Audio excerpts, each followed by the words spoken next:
lucky I have a nice hot cup of tea with me because I'm going to be spilling the tea about my 10 streams of income as a PhD student and how I earn over 50,000 euro or $60,000 if you're in the US as a PhD student. This is going to be a really stressful video to film because it is obviously quite personal to share, but I also feel it is good for transparency to share these types of things, and I also love watching these types of videos.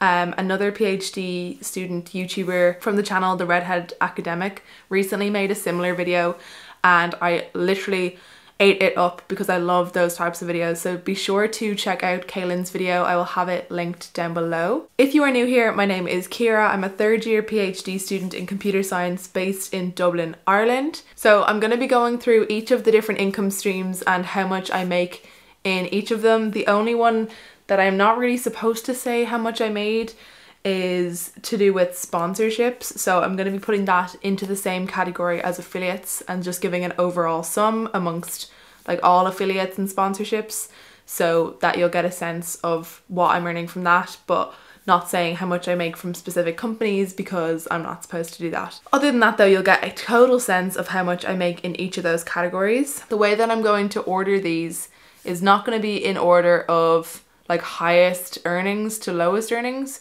Rather, I'm going to sort of try and group these together into categories so they make the most sense. So I'm going to go for first all the stuff related to my PhD and the sort of normal PhD stuff that you can get earnings from. So the how I earn money through my PhD and through other like academic related things specifically, including my industry internship because that will be related to my PhD. Then I'm going to talk about the business that I run, that I work for, and then I'm going to talk about all of the content creation work, so YouTube, Instagram, sponsorships, all of that. So just so that you have a clear picture of where this is going. I just wanted to do a quick disclaimer. I'm not trying to brag with this video. I'm trying to just be a bit transparent and tell you what's going on. I'm also not telling you that you should do that, and actually if you go to the end of this video you'll see a word of warning about why you absolutely shouldn't do all of this, but I'm just telling you what's going on. I love watching these videos. I think they're so interesting, and especially when it's like smaller YouTubers, if you're thinking about getting started on YouTube or what you could be earning or what things look like, is so interesting. So I would love to do more financial videos. I'd love to do like analytics videos where I talk a little bit about like specifically going through like month to month or video to video about my YouTube revenue and all of that. So if you do like that type of content, you want to see that type of content, thumbs up, comments, all of that. I also just wanted to say a quick thank you because a lot of this would not be possible without all of you, and I really appreciate you being here, watching these videos, getting the Notion templates. All of that stuff contributes a huge amount to my ability to make this content. So I just wanted to say a quick thank you for all of your input. So starting off with my PhD stipend. My stipend is 18,500 euro per year, which is around 1,500 euro per month.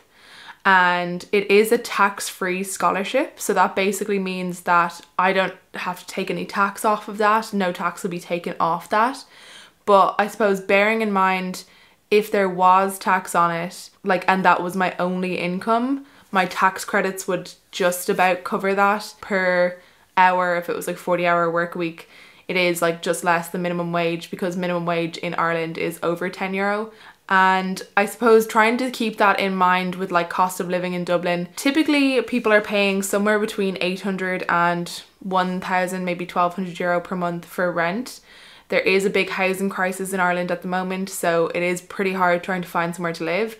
And if you're trying to live somewhere on your own, like a single person on your own, that is completely impossible. You will not find accommodation for like a 1-bedroom apartment that you can afford in Dublin. It really depends on what parts of Dublin you're looking for, but if you're trying to be in areas that are like near enough my university, then you're looking at around 1,600 a month for a 1-bedroom apartment and around 2,000 per month for a 2-bedroom apartment. So I live in a 2-bedroom house with my boyfriend that we're renting, and the total price for rent and like bills is around 1,000 euro a month, which is crazy good for where we are and everything. So we're very lucky that we found this place. but it is definitely a really tough one. So to think, taken off, that leaves around €500 per month in the stipend.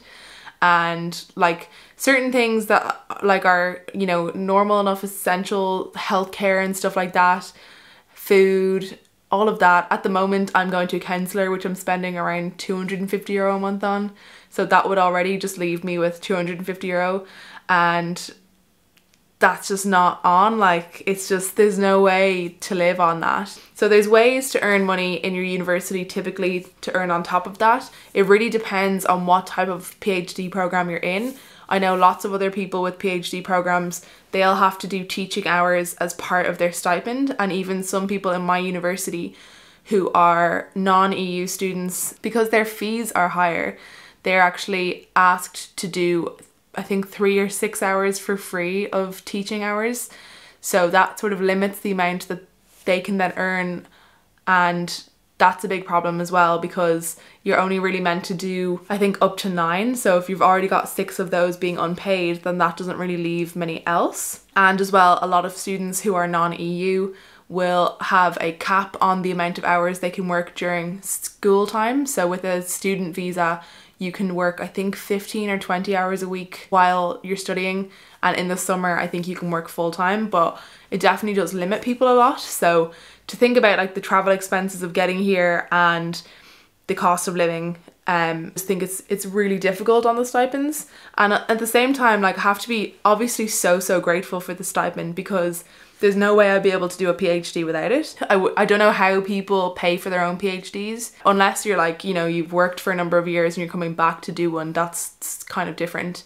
But for like students who are like living and working, doing their PhDs and funding them themselves, I have mad respect for that. I have no idea how people do that. That is just crazy to me, how anybody can do that. So I'm so grateful for my stipend, and I don't want to come across in any way ungrateful for it.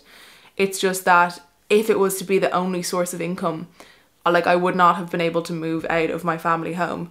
And that's why in like first and second year of my PhD I was still living at home, and that's why most people I know in their 20s in Dublin live at home. It's not really to do with the scholarship people or, you know, the universities supplying the funding or anything like that. It's more to do with the rising cost of living in Ireland and the housing crisis that's going on. My stipend, I said, was €18,500 a year. And this year I was only paid for 8 months because I had an internship. So the actual amount that I earned from my stipend this year was €12,333.33, very specific. The income for the internship for the year was €35,000. I only did 4 months placement, so the amount that I earned was €11,846.16. And during the time that I was doing the internship, I didn't have the PhD stipend income. I forgot to mention that doing the internship is something that's required as part of my specific PhD program. So we're required to do a 4 to 6 month industry placement as part of the program, and that's where some of our funding obviously comes from for the type of program that we're in. This isn't necessarily something you'll have to do as part of your PhD, but it is something I had to do as part of my PhD, and it's definitely a once-off thing, so it's not going to happen like every year, it's just this one time. And I have known other people in other types of programs that have done something similar, and yeah, just wanted to say that. So the next fairly common way that I earn money from my PhD is through doing teaching hours. And there's 2 types of teaching hours that we have in my university. One is around demonstration hours. So that's when you're really more so assisting with classes. So you're going from person to person. If anybody has any questions, they'll raise their hand, you'll answer the questions. And there might be some grading responsibilities that go along with that, and exam invigilation that goes along with that. The other type is TAing. So that's when you're being the TA of the class, or the full teaching assistant. And that typically comes with a lot more administrative work, so emailing people, putting in the hours for the demonstrators, and potentially planning classes or giving classes from time to time. And there's 2 different pay scales. I think for demonstrators the rate now is about 18 something an hour, and for TAs I think it's close to €27 an hour. And they recommend that you do no more than 9 hours a week of demonstrating, and I don't know what the limit is with TAing, but I'm guessing it's sort of meant to come into that same bracket. So I haven't done any TAing yet. I've only just been doing demonstrating hours, and I typically would demonstrate for 2 classes per term, and we would have 2 terms per year. So in total, I think it's 24 weeks, and I do about 9 hours over those weeks. And so the total amount that I earned from that this year was €3,764.70. The other way that I earn money through my PhD or through my sort of academic work is through prize money. There's a number of different types of competitions that you could take part in as part of your PhD. For me, it's more so like startup competitions, and often in computer science we'll have things called hackathons, which are really just specific to computer science. Startup competitions, however, are usually open to pretty much anyone in any domain. So you enter with an idea, you spend some time building up your startup, and then at the end, if you place highly, you can get some prize money. The program that I took part in this year was the Huawei Seeds for the Future program, which gave out €5,000 scholarships to the participants. Not to all participants, I think around half of the participants got it. And that was based on doing online training, doing a group project. So that I did end up getting the scholarship, so that was €5,000, and I also earned €100 from a startup competition that happened during my internship as well. So in total for this category this year, I earned €5,100, and those were tax-free scholarships as well. So in total PhD related stuff, first of all, if I was doing my PhD stipend the whole time and none of the internship, so if I had the full 18,500, the €5,000 from the scholarship, and then the sort of 3,750, let's say, of the TAing and demonstrating hours, that's €27,250, and there wouldn't really be any tax on that because there would be tax credits to make up for any tax there. So like that already takes the payment up a pretty good level. So from 18,500 up to 27,000 is pretty good. Now, if we consider if I was just doing the stipend, the internship, the scholarship, and the demonstrator hours, that would be about €33,000. So if I was just doing the 8 months of my stipend, 4 months internship, the teaching hours, and the scholarship that I got, that's about €33,000, which is, again, pretty good. So we're not too far away from the 50,000 mark already. The next thing that I'm going to talk about is my business that I run. Now, I don't own this business, just to go ahead and say this. It is sort of a not-for-profit, at least it's going to be, but at the moment we're just transitioning it from the person who used to own it, who passed away, into it being sort of a trust. It's a not-for-profit, and it's just this year hit like a 6-figure income, but I don't get anywhere near that. We have like 10 employees, and some of those are full-time, some of those are part-time. I'd consider myself a full-time part-time employee in the way that I have to do part-time hours because I'm already doing full-time work for my PhD, but I do full-time work, I suppose, if that makes sense. So I do full-time work in part-time hours, and even they're sort of part-time and a half or full-time half, somewhere in between part-time and full-time basically. It's really hard to explain this. It comes up in a load of videos. I, from a young age, did speech and drama classes. When I was 18, I did my speech and drama teaching diploma, and I'd been teaching there like part-time ever since. Very limited hours the first couple of years, like a couple hours here and there. And I was also working in a restaurant while I was doing like undergrad, masters and all of that. Then I started to take on more responsibilities in terms of helping with the running of the school. And then the person who owned the school passed away, somebody that I was very close to. At that point, I had already been appointed to co-director of the school, but now I'm the sole director of the school. The amount of money I earned from the school this year was €15,395.50. And there'll be actually other employees in the school that earn more than me. The main reason is that the teaching is what earns the most, and actually a lot of the time I don't pay myself for the administrative work that I do, which is the majority of the work that I do. It's the teaching hours where you're face to face with one-on-one clients or groups of classes that we pay a higher fee for, and I have to limit myself a lot with the hours that I take on, mainly because I want to give those hours to other employees who have this as their actual job. So as I mentioned, I took about 4 months off from the school for the internship that I did. In theory, I think my earnings from the school would be closer to like around the same as the PhD stipend, maybe closer to 20,000. Again, it really depends on how much I'm teaching. So I suppose I spend probably maybe somewhere between 20 and 30 hours a week on the drama school, and that would be mainly in the evenings and weekends.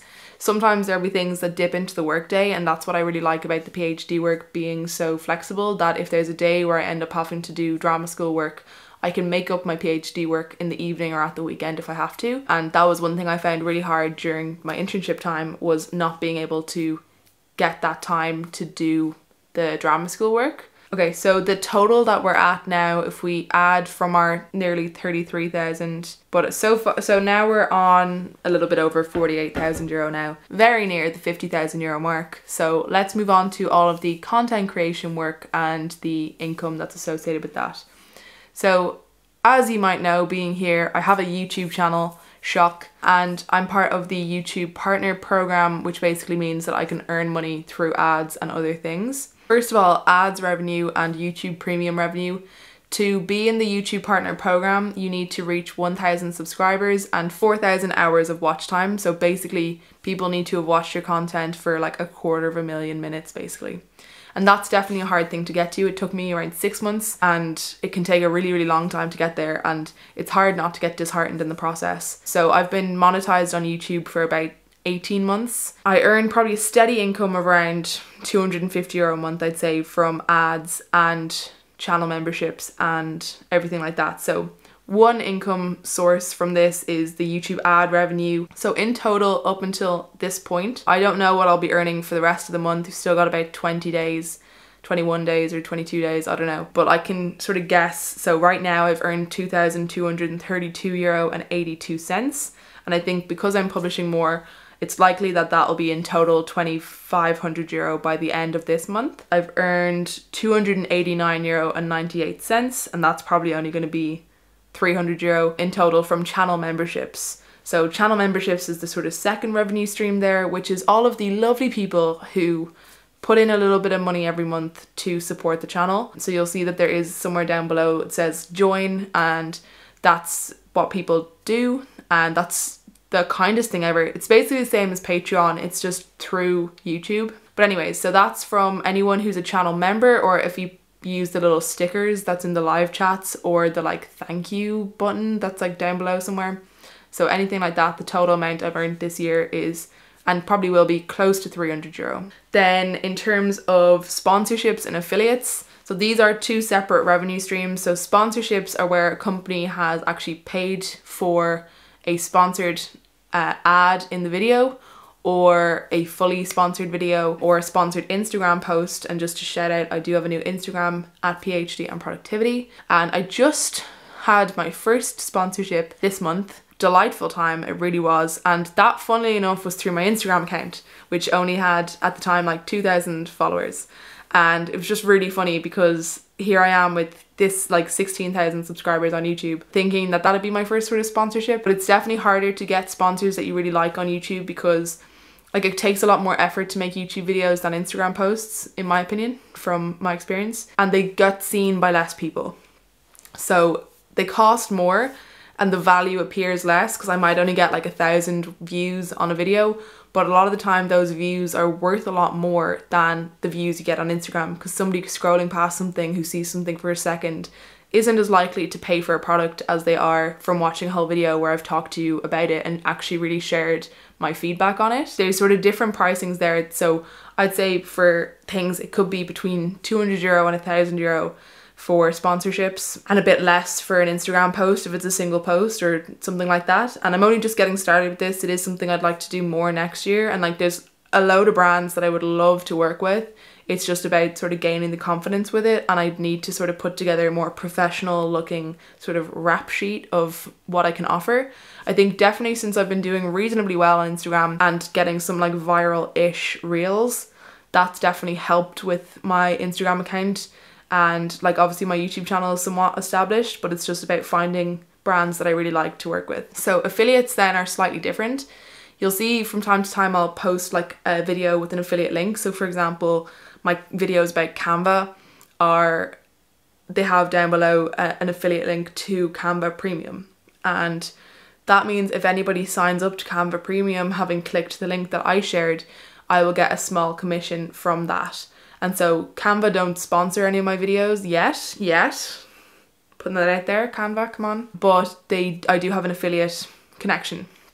So that means that it's a small commission, but it's not necessarily a sponsored video or anything like that. So altogether so far in this year, it's not much, but affiliates and sponsorships have been around €400 or €500. It's probably something that's going to scale a good bit next year, just because I think I've established myself a bit more this year. And the very last thing that I'll talk about, which I do feel is part of the content creation section, is because it's part of my PhD and productivity brand, is my Notion templates. So I'm filming this at the point where I've gotten to the very end of the phase 1 of the Notion template, which was released at the end of April. There's going to be a new Notion template coming on Sunday, so tomorrow. So do be sure to check out that video if you're interested. But it's likely that I'll earn a little bit more by the end of the year, because there will be people who see that video and decide to purchase. But in total, at the moment, I've earned €1,800 from the Notion template, which I'm so thankful for. So thank you everyone who has purchased it so far, and I really hope that you're enjoying it. I actually would love to hear more people's feedback on it, especially with the new one. I'm really excited about the new one. I just think like the first time around I was trying different things with linking things and trying to get it functionally to work, whereas now I'm just really happy with how it looks, and I hope everyone is as well. So if you do end up using it, I'd love to see some tags on Instagram, and I'm happy to like repost and all that, especially because I'm going to be continuously developing this. I already sort of came up with an idea for how I could develop this further and sort of go for the 3.0 version of the template. But anyways, so thank you so much to everybody for that, and even thanks to everybody who hasn't purchased a Notion template but is watching this video, because you will have also contributed to these earnings through ads or premium or whatever. So I am so thankful to all of you, because the last portion of my income wouldn't be possible without you. So seriously appreciate it. I really do. So yeah, can't say that enough. So just adding up all of that then onto the total for this year so far is €53,166.04. And I think it's possible that I could get up to 54,000. So that's probably a very optimistic look at Sunday. So that's how I basically tripled my PhD income. If we take the 18,500, triple that is 55,500, which close but not quite. Close but no cigar, isn't it? In terms of how my income has been scaling each year, but in 2020, let's say, my income, so I have my PhD stipend, €18,500.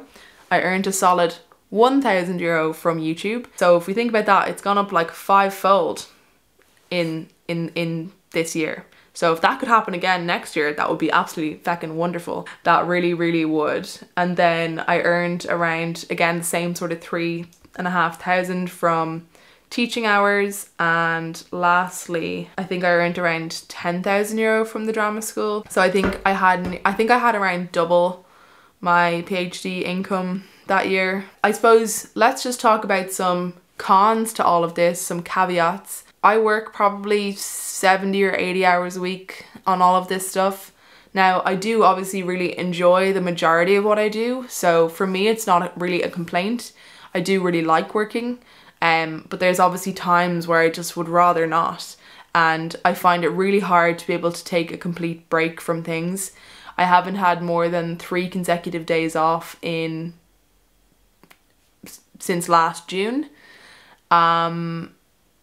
Except for a couple of times I've become really unwell because of having so much on, and like by that I mean like a physical illness that I have literally, my body's been like, you need to take time off, and just struck me down with severe illness. So there's that. Like part of that is that there hasn't been holidays to go on, and so I haven't been scheduling in proper holidays. Some of the holidays that I have planned, as in I'll take like a week off one type of work. So I've taken breaks from my PhD to work just on the drama school, and I've taken weeks off the drama school to work just on the PhD and all of that. But I haven't taken time off from everything and really had a proper break in, yeah, about a year and a half.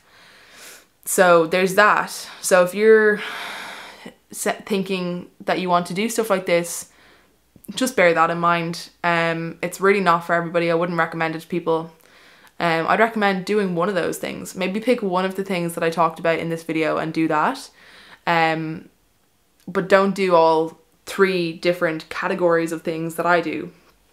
It's just not probably going to be worthwhile. Especially when you think about the fact that like I, for the past like couple months, have been seeing a counsellor, which is €60 a week. So that's like €250 a month basically gone for that. And part of that is the fact that I'm so busy and so stressed. So it's like, where do you draw the line? Like that's part of the income gone. So if you're trying to get that income up, you have to think about like, what are the costs? So if you're becoming really ill and having to take time off that you couldn't afford, there's that, there's, you know, like, it's just to be keeping those things in mind. So anyways, I'm not here to complain. I'm so thankful for all this, and yeah, I hope you enjoyed this video. I love these types of videos. I would love to do more financial videos, so like if you like this type of content, just let me know. And thanks so much for watching, everybody. Thanks to all of my wonderful members, and I'll see you all in the next video.